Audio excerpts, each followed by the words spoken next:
perlu didiskusikan sebelum saya lanjut berkaitan dengan konfigurasi elektron? Oke, silahkan. Bisa kedengaran suara saya, Dek?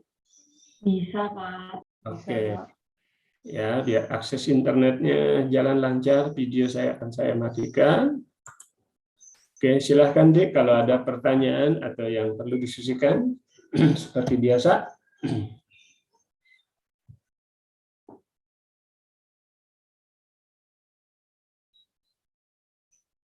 Semuanya dalam keadaan sehat ya.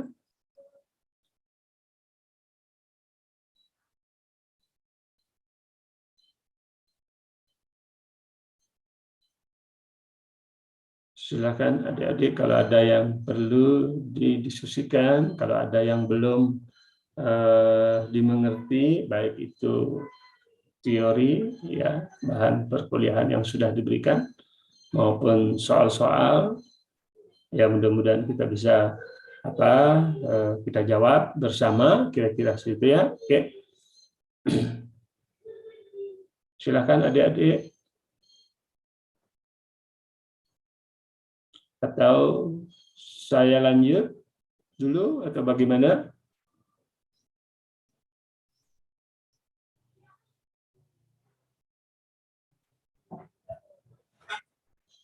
Boleh lanjut, Pak, sepertinya.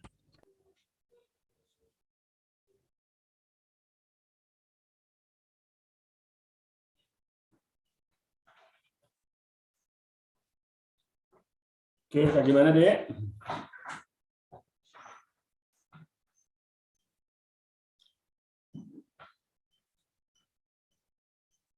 Apa kita lanjut atau ada yang perlu didiskusikan terlebih dahulu?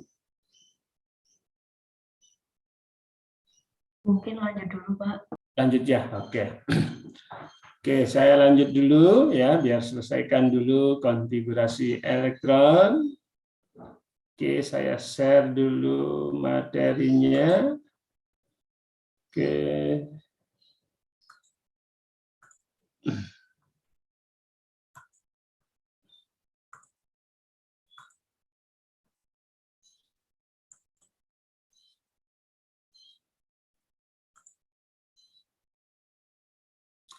Oke, bisa kelihatan ya? Oke. Sebelum saya langsung ke konfigurasi elektron ya. Jadi seperti kemarin kita sudah bahas mengenai bagaimana adanya orbital-orbital di dalam suatu atom kan kira-kira seperti itu ya. Oke. Jadi berdasarkan teori yang modern, yaitu persamaan daripada Schrödinger, maka lintasan daripada elektron atau tempat bergeraknya elektron tidak lagi seperti teori atom Bohr. Ya, oke.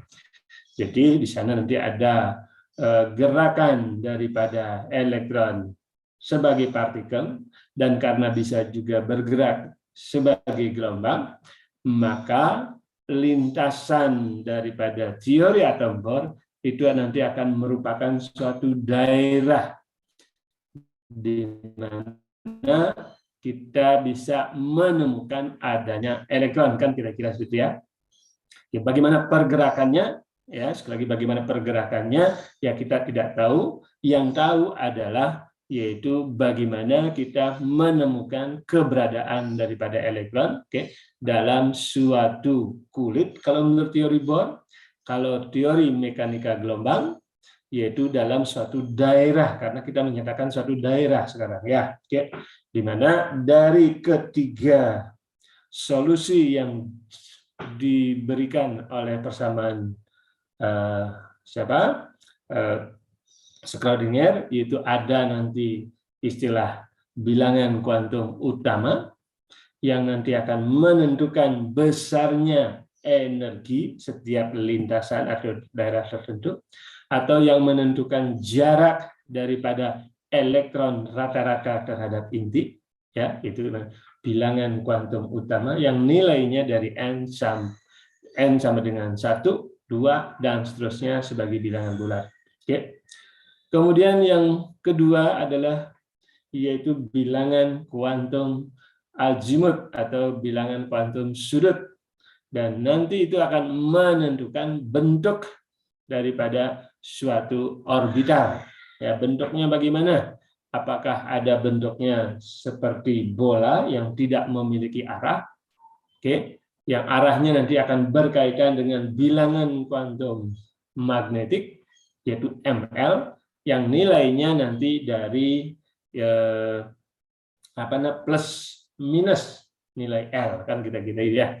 Jadi bilangan kuantum azimutnya itu berkaitan dengan nilai L bergerak dari 0 sampai dengan N-1, kan kira-kira yang menentukan bentuk orbital, yaitu bentuknya nanti adalah seperti bola, ada bentuknya mengikuti koordinat kartesius, yaitu sebagai orbital P, oke, begitu juga orbital D dan seterusnya. Oke. Nah, kemudian yang ketiga tadi sudah disinggung, bilangan kuantum magnetik yang nilainya yaitu ML, nilainya dari minus L sampai plus L, kan kira-kira. Jadi ada kaitan satu dengan yang lain, dan itu nanti akan menentukan arah atau orientasi daripada orbital. Oke. Nah, arahnya itu berkaitan dengan sudut. Ya, karena kita berkaitan dengan koordinat polar, jadi ada sudut, ada jari-jari. Jari-jari itu berkaitan dengan jarak elektron terhadap inti, kan kira-kira seperti itu ya. Oke. Nah, itulah tiga yang utama yang bisa diturunkan dari persamaan Schrödinger. Oke, dan yang keempat adalah tambahan yang nantinya dikenal sebagai bilangan kuantum spin. Dan itu nanti akan berkaitan dengan arah perputaran daripada elektron dalam suatu orbital, kan kira-kira seperti itu ya. Nah, sesuai dengan teori mekanika gelombang, nah itu ada tingkat-tingkat energi berdasarkan yaitu orbital-orbital yang ada di dalam atom yang bersangkutan. Oke. Makanya ada dikenal sebagai prinsip Aufbau, ada aturan Hahn, ada eksklusi Pauli. Oke, kira-kira gitu ya. Oke. Nah, jadi besarnya nanti energi nanti akan bergantung daripada N dan L. Oke. Karena kita sudah bukan hanya bentuk dalam bentuk lintasan, tetapi dalam bentuk orbital. Jadi orbitalnya apakah S, apakah P atau D dan seterusnya, sesuai dengan urutan besar atau tingkat energinya adalah sebagai berikut. Oke, adalah sebagai berikut seperti yang ada di slide saya. Oke, bisa kelihatan slide saya deh ya.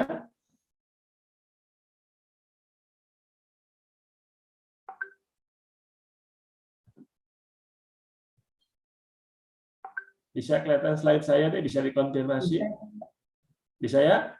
Bisa. Oke. Bisa, Jadi, Pak. nah, tingkat-tingkat energinya adalah sebagai berikut. Oke, khusus nanti berkaitan dengan yaitu elektron yang banyak, kan gitu ya, karena kita tidak hanya berkecimpung di kaitannya dengan satu elektron, ya seperti proton, namun kita akan dari persamaan yang sederhana dengan menggunakan proton, maka kita bisa berpijak dari sana, kita bisa berkaitan dengan elektron yang banyak, kira-kira itu ya. Ini saya kira urutannya sudah kemarin. Oke, jadi urutan-urutan daripada tingkat energi atau level energi setiap orbital. Oke, kira-kira seperti itu. Nah, perhatikan ini penting satu, bahwa berdasarkan teori mekanika gelombang, nah ternyata 4S lebih rendah dibandingkan dengan yaitu 3T. Sekali lagi pada saat dia kosong ya, oke, pada saat dia kosong, artinya belum dia terisi. Maka pada saat terisi nanti, maka harus dimulai dari 4S yang kira-kira seperti itu. Oke, baru 3D dan seterusnya. Namun berbeda dalam pelepasannya. Kalau sudah pelepasannya sudah terisi penuh, Oke, maka nanti 3D akan berada di bawah kira-kira dibandingkan dengan 4S. Ya, itu sedikit. Nah, ini berdasarkan teori tingkat-tingkat energi, yaitu prinsip Aufbau, bahwa pengisian elektron dimulai dari tingkat energi yang lebih rendah, kira-kira seperti ini ya. Jadi urutannya, adik sudah tahu berarti urutannya, oke. Jadi saya kira pengisian elektron kemarin sudah. Oke, bagaimana aturan pengisian elektron dari beberapa atom yang berelektron banyak. Kemarin sudah ini disinggung ya, jadi saya nggak perlu lagi singgung. Nah, kemudian aturan Han. Nah, aturan Han sebagai contoh saja, oke, untuk mengingatkan bahwa kalau ada orbital yang paralel, nah seperti misalkan 2p di sini, maka pengisian elektron harus harus paralel terlebih dahulu, kira-kira segitulah ya. Nah, itu nanti lebih stabil dibandingkan dengan yang lain, dibanding kalau berpasangan terlebih dahulu, kan kira-kira segitu ya. Nah, itu aturan Han, saya kira itu sudah. Oke, nah ini jadi pengisian elektron jadi bisa di sembarang, bisa di PX, PI atau apa saja, yang penting dia terisi 2 dan paralel terlebih dahulu, kan kira-kira itu. Kenapa bisa di mana saja? Oke, nah karena tingkat energinya sama, kan kira-kira itu ya, karena tingkat energi. Begitunya juga nanti orbital D, ya, pada saat pengisian. Jadi karena tingkat energinya sama, ya di mana saja boleh terisi terlebih dahulu. Oke, asal sekali lagi harus paralel terlebih dahulu sesuai dengan aturan Han. Nah, itulah yang paling stabil, kira-kira segitulah ya. Oke, saya kira ini sudah. Oke, kemarin sudah. Saya kira untuk mengingatkan saja. Oke. Nah, sesuai dengan aturan dari Aufbau, nah nanti akan biar tidak menghafal terlalu banyak, oke, maka urutannya seperti inilah ya. Oke, pertama 1S, kemudian ngikutin arah panah seperti berikut ya. Saya kira ini sudah ada di SMA. Oke, jangan sampai salah, kira-kira ini kan hanya mengingatkan ya. Oke. Nah, ini urutan sesuai dengan tingkat energinya, kira-kira segitu, berdasarkan daripada diagram atau gambar di atas ini, kira-kira seperti itu ya. Oke, sehingga nggak harus menghafal ini. Kalau menghafal ini memang agak susah. Makanya dengan mengerti ini, sekali lagi dengan mengerti urutan seperti ini, jadi nggak perlu menghafal. Oke, kira-kira seperti itu. Oke, nah sekarang baru saya mencapai ke konfigurasi elektron. Oke, yang penting kemarin sudah diingat dulu. Nah, sekarang baru menginjak konfigurasi elektron. Oke, nah konfigurasi elektron adalah yaitu bagaimana elektron mengisi, oke, yaitu orbital pada tingkat energi yang berbeda-beda dalam suatu atom, kan kira-kira gitu ya. Maka tadi sudah dipenuhi aturan Aufbau, aturan Han, eksklusi Pauli, oke, dan terakhir nanti ada aturan tambahan, yaitu aturan penuh dan setengah penuh. Nah, itu yang lebih stabil. Ya, ada 4 aturan nanti konfigurasi elektron. Oke, yang pertama adalah kaitannya dengan simbol daripada konfigurasi elektron. Jangan sampai salah deh ya. Angka 1 di depan menyatakan bilangan kuantum utama.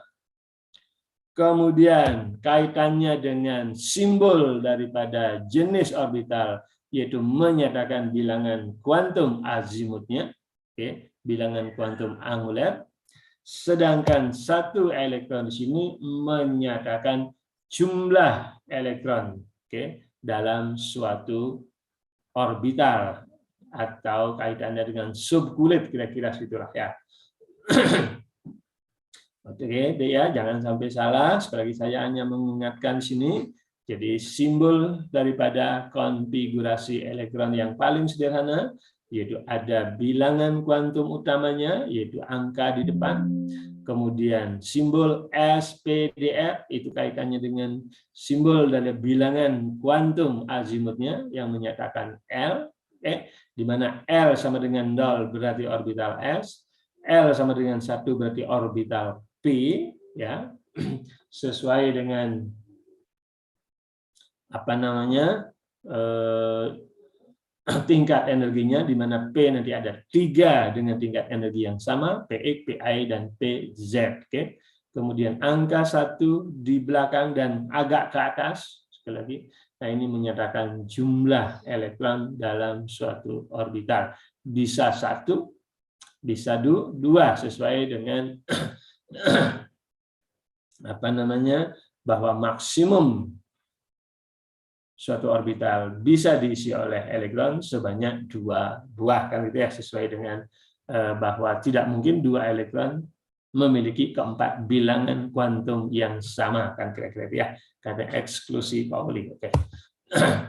Nah, sekarang berikutnya kaitannya dengan, nah ini bisa dinyatakan sebagai simbol seperti ini, bisa juga dinyatakan sebagai diagram seperti ini, boleh saja. Oke. Jadi diagram seperti ini, jadi bawahnya ada simbolnya. Oke.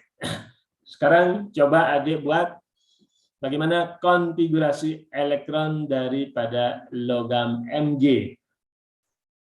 Untuk mengetahui konfigurasi elektron, adik harus tahu apa, Dek?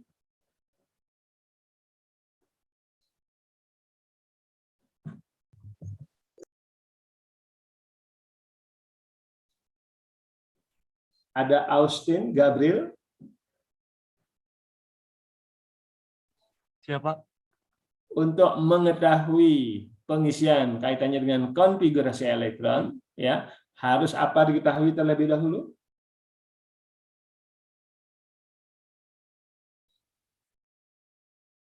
Halo? Austin? Pengisian subkulit itu, Pak. Yang 1s2, 2s2 itu.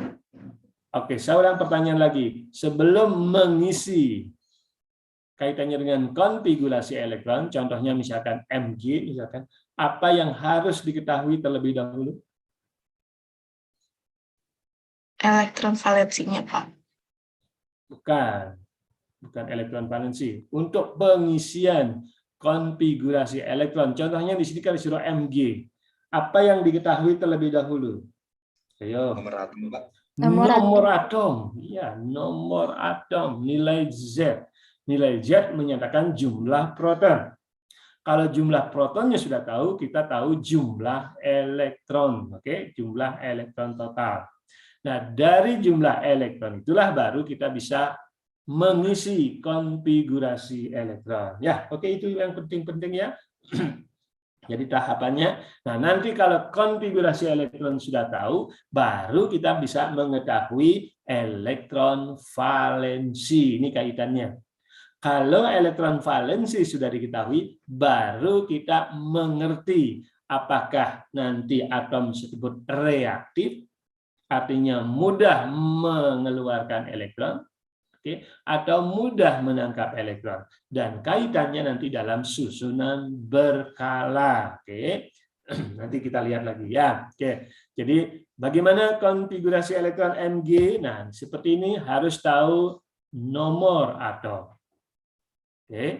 Bukan nomor massa atau massa atom ya. Jadi nomor atom. Ya, kaitannya dengan Z, yaitu jumlah proton dalam inti. Kalau tahu jumlah protonnya, kita tahu jumlah elektron. Oke, sekarang Mg ada 12 elektron dari nilai Z, yaitu nomor atom. Nah, tinggal mengisi saja. Oke. Urutannya sudah seperti ini. Nah, tinggal mengisi yang mana terpenuhi terlebih dahulu. Kan gitu ya? Oke. Benar gini deh ya, 12. Kaitannya dengan, oke, 12. Oke.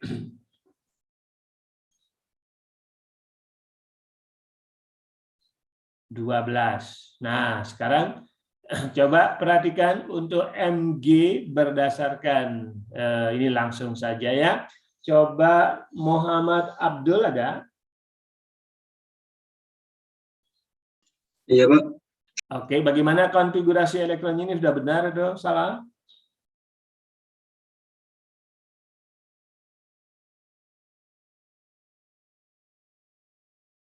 Sudah benar, Pak. Sudah benar. Nah, dari sini berapa elektron valensinya?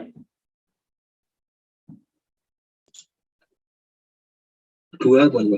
Oke, 2. Nah, kalau ada 2 elektron valensi, kira-kira mudah melepaskan elektron atau mudah menangkap elektron? Mudah melepas. Oke, mudah melepaskan elektron. Oke, energi apa yang terlibat pada saat melepaskan elektron? Energi ionisasi. Oke, energi ionisasi. Oke, apa itu energi ionisasi? Ini untuk mengingatkan kembali kan ya? Oke. Energi untuk melepaskan elektron dari kulitnya, Pak. Tidak lengkap. Ada yang bisa bantu?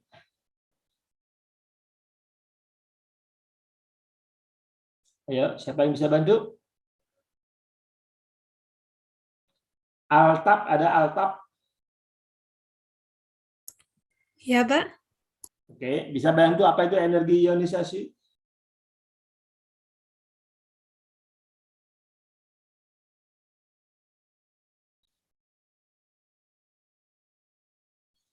Ayo. Ini sudah mulai kaitannya nanti susunan berkala. Ayo Sabrina, bisa bantu?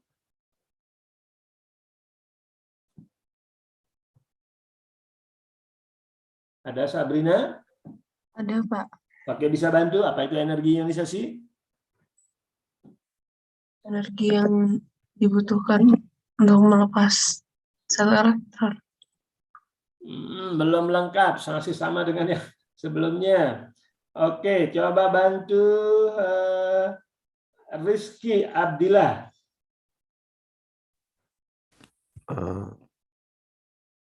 Energi untuk melepas 1 elektron dari kulit terluar. Sama saja dengan yang tadi. Oke, saya ingatkan lagi ya. Yang dimaksud dengan energi ionisasi, kalau kaitannya dengan Mg di sini, oke, lebih mudah melepas elektron, yaitu jumlah energi yang dibutuhkan oleh suatu atom, oke, untuk melepaskan elektron, kan kira-kira itu ya, itu dalam fasa gas. Perhatikan, jangan sampai salah. Dalam fasa gas. Nah, itulah energi ionisasi. Oke? Oke. Nanti kita kaitan susunan berkala itu. Oke. Berikutnya, pertanyaan berikutnya. Oke. Bilangan kuantum yang mungkin untuk elektron terakhir atau terluar daripada Cl. Siapa yang bisa jawab? Bilangan kuantum yang mungkin, kan ada banyak bilangan kuantum ya. Ya, ada bilangan kuantum utama, azimut, magnetik, dan spin.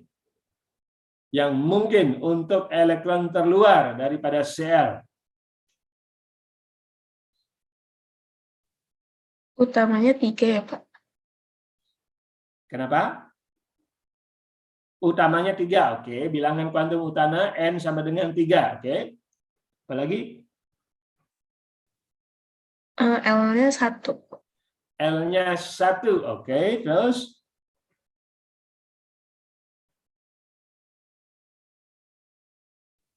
M-nya dari -1 sampai +1.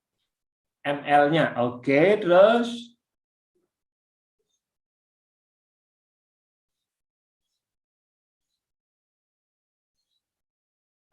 Satu lagi? Setengah ya, Pak, yang terakhir. Apa itu yang setengah terakhir? Yaitu bilangan kuantum spin. Ya, bisa positif, bisa negatif setengah. Oke, coba kita lihat. Ya. Oke, saya kira ini sudah tadi ya. Yang di atasnya 12 elektron. Oke. Jadi, nah, perhatikan ini sebelum menginjak ke yang Cl. Bisa disingkat ya, bisa disingkat. Karena, perhatikan di sini. Karena yang stabil kan adalah kaitannya dengan sebelumnya neon ya. Oke, neon kan 10 elektronnya. Maka bisa dituliskan disingkat adalah neon. Perhatikan ini jangan sampai salah ya. Ini adalah konvensi, yaitu kesepakatan bersama, yaitu 3s2. Oke, bisa dituliskan lengkap seperti di atas di sini. Bisa juga dituliskan disingkat dengan menggunakan neon di sini. Toh neon juga konfigurasi elektronnya yaitu 1s2, 2s2, 2p6 kan ya. Jadi bisa tuliskan seperti ini. Oke, kita lanjut ke yang Cl sekarang. Oke, jadi sama ya. Nah, sekarang Cl nomor atomnya diketahui dulu 17, berarti jumlah elektronnya 17. Maka dari sini kita bisa menuliskan konfigurasi elektron. Maka konfigurasi elektron sangat penting sekali ya. Oke. Jadi konfigurasi elektronnya adalah sebagai berikut. Oke, nah sekarang berarti nilai N-nya, oke, 17 elektron sudah, berarti nilai N-nya berarti 3, oke, 3P kan ya. Oke. Jadi saya bisa tuliskan N sama dengan 3, L-nya berarti sama dengan 1. Nah, sekarang perhatikan, sedangkan ML-nya, nah ML-nya bisa saja, makanya kemarin sudah dikasih tahu kan ya, bisa saja yang terakhir. Nah, yang terakhir saya bisa tuliskan di sini ya. Ini kan seperti ini. Nah, oke, ya. Nah, bisa saja seperti ini. Oke. Bisa saja seperti ini. Nah, perhatikan. Boleh saja seperti ini, boleh nggak? Boleh kan? Halo, bisa kelihatan coret-coretan saya? Bisa, Pak. Bisa, ya? Pak. Oke, bisa saja seperti ini. Nah, bisa saja seperti ini. Boleh saja kan? Boleh nggak? Oke, anggap ini adalah PX, misalkan PI. PZ, boleh nggak ngisi seperti ini? Boleh kan? Ya, jadi kan sembarang boleh aja kan ya. Yang penting, makanya nilai ML-nya itu bisa dari -1, 0 atau +1 kan ya. Makanya di sini atau. Oke. Nah, sekarang MS-nya berapa? MS-nya? MS-nya berapa? Plus atau negatif? Atau? Kalau saya negatif, Pak. Negatif. Kenapa negatif? Boleh nggak plus setengah?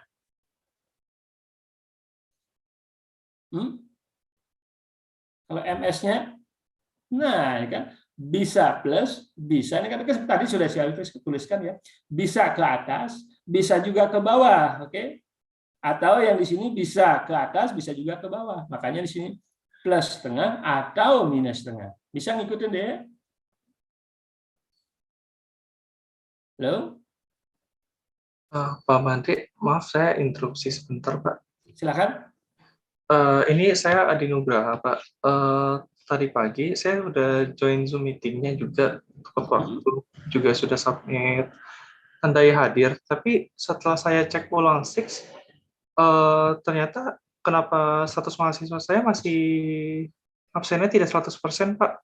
Saya udah submit ininya, Pak, tandai hadir, juga udah SS kehadiran masih dicatat.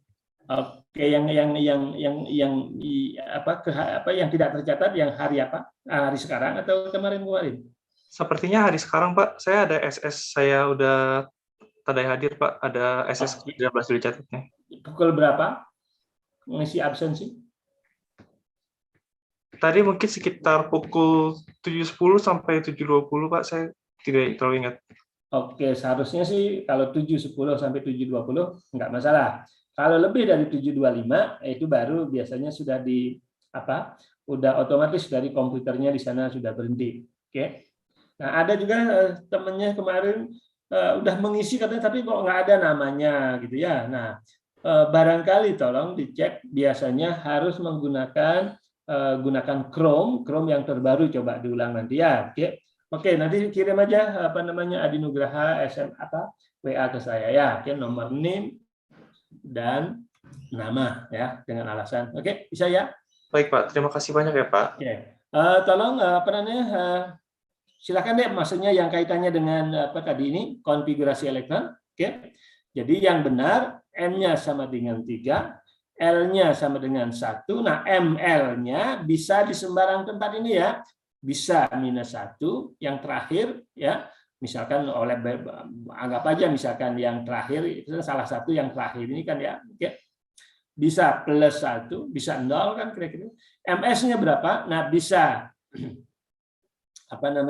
setengah, bisa juga -setengah kan. Yang terakhir kan harus mengisi yang salah satu ini kan ya.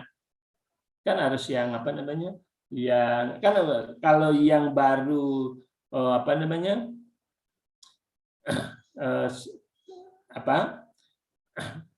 perhatikan kalau misalkan baru 3 seperti ini kan ya, itu baru kan berapa? Baru 13, benar nggak? Maaf, 13. P ya. Jadi 1 S2, 2 S2, 2 P6, 3 S2, 3 P berapa di sini? 5 ya. Oke. Jadi 5, oke, seperti yang tadi. Nah, perhatikan. Jadi ini bisa saja yang seperti ini baru mengisi 3P3 kan ya? 3P3 kan kira-kira situ ya. Oke. Oke, nah sekarang untuk yang terakhir bisa saja yang ke 16-nya adalah seperti itu. Nah, ini yang 17 kan kira-kira situ ya. Atau saya bisa jaga tuliskan ini yang 16, yang 17-nya ini kan kira-kira situ ya. Oke. Atau bisa saja saya bisa tuliskan seperti ini misalkan. Oke. Seperti ini. Nah, bisa saja yang berpasangan adalah ini, bisa juga berpasangan ini. Nah, yang terakhir yang mana? Ya bisa salah satu ini kan ya, benar nggak? Makanya di sini bisa ML-nya bisa -1, 0, atau +1. Begitu juga MS-nya. Ya, begitu juga MS-nya. Kira-kira situ. Bisa ngikutin deh ya. Bisa. Oke. Jadi kemungkinannya bisa seperti itu. Oke. Jadi yang benar lengkapnya adalah seperti ini. Oke, saya lanjut. Nah, kaitannya dengan tadi sudah disinggung, yaitu elektron terluar. Oke, dalam pengisian elektron terluar nanti akan berkaitan dengan susunan berkala. Oke, kalau nanti mengisi kaitannya S1, nah ini S1 berarti dia berkaitan dengan golongan alkali nanti ya. Oke. Kalau mengisi kaitan S2, S2, oke, nanti berkaitan dengan golongan alkali tanah kan kira-kira itu ya. Sedangkan yang mengisi lebih yaitu kaitan dengan P berarti ada di daerah sini nanti kira-kira seperti itu ya. Oke. Sedangkan yang mengisi di luar adalah D, nah itu ada dikenal sebagai golongan transisi. Oke. Sedangkan yang 4F yang terakhirnya itu kaitannya dengan yaitu aktinida ya, baru lantanida dan seterusnya lah ya. Oke.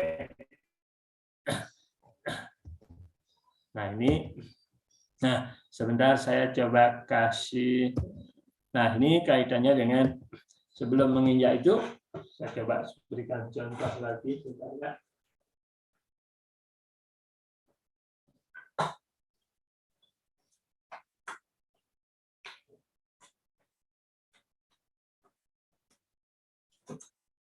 Oke, nanti aja sambil sekarang susunan berkala ya. Oke, nah ini lengkapnya. Jadi nggak perlu adik menghafal seperti ini ya di dalam tabel ini. Oke, nah yang penting mengerti konsepnya kira-kira ya. Jadi dari susunan atau konfigurasi elektron. Oke, nah inilah kaitannya dengan konfigurasi elektron terakhirnya kira-kira itu nanti akan berkaitan dengan susunan berkala. Oke. Oke, kira-kira itu nanti kita lanjut dalam susunan berkala. Oke, sebelum menginjak ke susunan berkala, nah ini kaitannya dengan bilangan kuantum spin. Oke, yaitu kaitannya dengan apakah elektron itu berpasangan atau tidak. Oke, nah kalau dia paralel, nah perhatikan, kalau dia paralel seperti ini dalam suatu orbital, oke, maka spinnya nanti, jadi spinnya kan berarti plus tengah atau minus tengah, jadi kaitannya dengan plus 1 atau minus 1 kan kira-kira segitu ya. Tapi kalau saling meniadakan, kalau penuh kan seperti ini, maka bisa plus 1, bisa minus 1 sehingga saling meniadakan. Oke. Nah, nanti ada istilah sifat kemagnetannya. Ada yang memiliki sifat magnet yang dikenal sebagai paramagnetik, dan ada juga yang memiliki, yaitu tidak memiliki sifat magnet yang dikenal sebagai diamagnetik. Perhatikan, oke? Nah, perhatikan deh.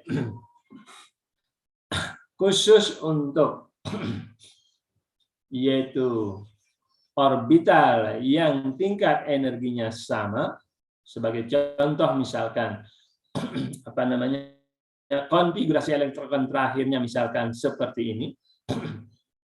Misalkan karbon misalkan, oke? Karbon kan seperti ini misalkan ya.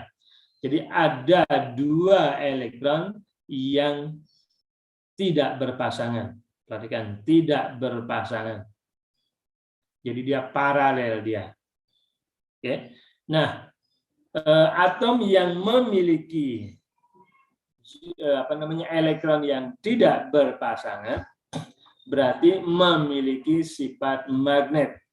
Artinya kalau didekatkan dengan magnet, maka dia bisa saja berubah, artinya memiliki sifat magnet.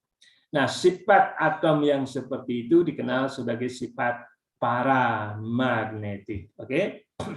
Sebaliknya, kalau misalkan sudah penuh, seperti contoh misalkan seperti ini, yaitu terutama adalah yaitu golongan-golongan yang semuanya sudah berpasangan, kira-kira misalkan gas mulia, misalkan ini kan sudah semuanya berpasangan, maka dia tidak memiliki sifat magnet.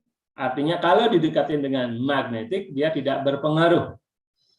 Oke. Nah, sifat atom seperti ini dikenal sebagai diamagnetik. Oke, Dek ya.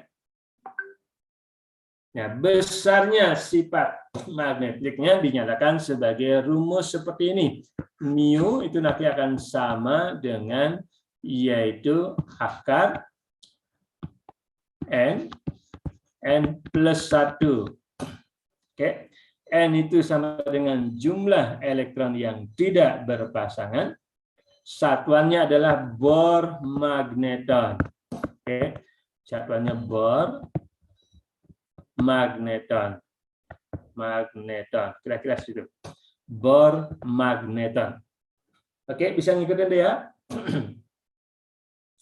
Kalau ada elektron yang paralel, artinya tidak berpasangan, maka sifat atom tersebut bersifat paramagnetik. Semakin banyak elektron yang tidak berpasangan, artinya sifat kemagnetannya semakin besar. Oke. Sebaliknya, sebagai contoh misalkan ini, artinya penuh yang sebelah kanan, artinya tidak semua elektronnya sudah berpasangan, maka sifat magnetnya tidak ada. Makanya dikenal sebagai diamagnetik. Oke, jadi tidak memiliki sifat magnet. Kira-kira seperti itu deh ya.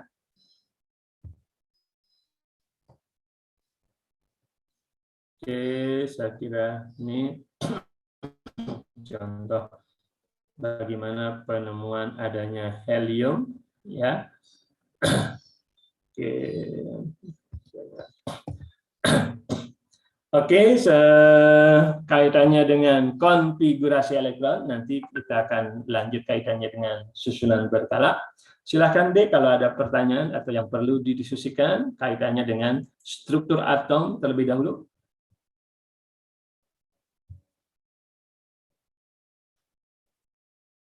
Mudah-mudahan apa yang saya berikan ya, bisa dimengerti ya, karena kan ini hanya mengingatkan kembali. Oke. Jadi apa yang sudah diperoleh di SMA sebenarnya sama, oke, hanya di sini makanya ada tingkat bersama, oke, supaya apa namanya pemahaman kimia itu sama awalnya, kira-kira situlah kimia dasar.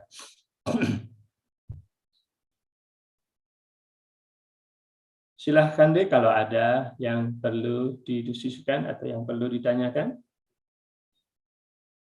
kaitan dengan materi yang sudah diberikan.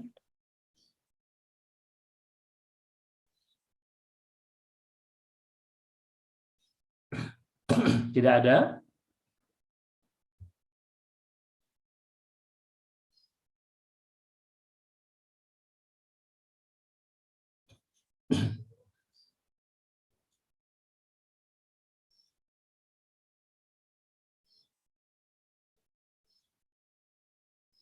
Apakah saya bisa lanjut atau bagaimana? Mungkin lanjut dulu, Pak. Dilanjutkan dulu. Oke ya, kalau ada pertanyaan silakan saja ditanyakan. Jadi pertanyaannya itu bukan hanya pada saat kuliah saja. Bisa saja pertanyaannya disampaikan melalui WAG. Oke. Jadi setiap saat, bukan hanya pada saat kuliah saja, adik bisa bertanya. Jadi pada saat tidak ada kuliah pun boleh. Silakan dituliskan dalam WAG ya, sehingga temannya juga bisa mengikuti kalau sekali lagi ada pertanyaan. Oke, mudah-mudahan sih sudah bisa dimengerti ya. Oke, kalau tidak saya lanjut dengan berikutnya kaitannya dengan terbuka dulu ya, susunan berkala ya. Nah, saya buka dulu.